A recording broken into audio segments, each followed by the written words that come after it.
Let's go live now to Melbourne. The Greens leader Adam Bandt speaking about his party's demands for a windfall tax on coal and gas companies, but also their position on the government's price caps.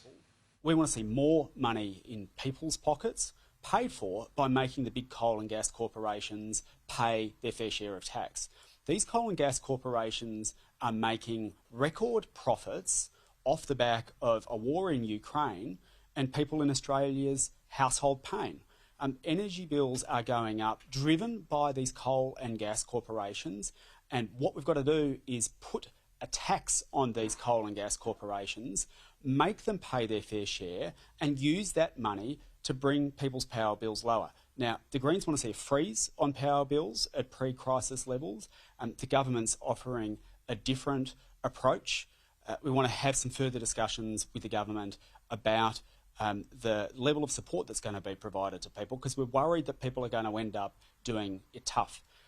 Another area of concern for us is that we don't want to be in a situation in 12 months' time where people are still stuck on expensive and dirty gas appliances, because if the price caps lift, then the price of gas is going to go up as well. And also because the price of gas goes up, the price of electricity goes up too. We've got to find a way of getting people off dirty and expensive appliances with the Commonwealth meeting the cost so that they can get on to cheaper, cleaner, renewable energy. That way, we're going to deliver savings, especially to low-income earners, that won't just last for 12 months, but that'll last forever. So we want to make sure that we deliver power bill relief to low-income earners by getting them off expensive to run appliances onto cheaper appliances, with the government stepping in to help meet the cost of doing that. Because for many people, they just can't afford to make the necessary upfront investment to get off expensive appliances and onto cheaper ones.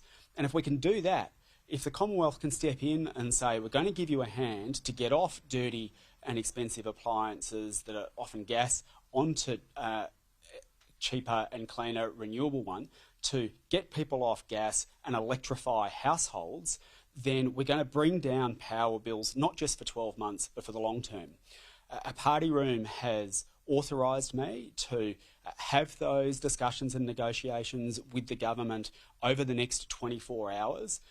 We're still waiting on to see the final legislation that's going to be put. Hopefully our concerns can be addressed by the time the legislation comes to Parliament on Thursday. We're going to continue having those discussions in good faith with the government. Obviously, this is all moving very quickly. We are responding to it very quickly, but we want to see more money in people's pockets. We want to see these coal and gas corporations paying more tax, and we want to see the government step in to help people replace their expensive to run appliances with cheaper, cleaner ones so that power bills stay down for a very long time.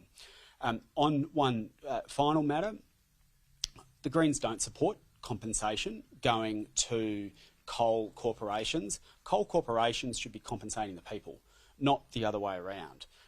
Now, we are yet to see the final legislation, but we understand it will not include any provisions for compensation for coal in the legislation. We hope the government has heard us on that, because we've been making that message loud and clear. Coal and gas corporations need to pay more to the public purse. The public shouldn't be compensating these greedy energy corporations. Thanks. Any questions? That's where we leave the Greens leader still considering their position on the government's price caps. The vote to happen in Parliament on Thursday.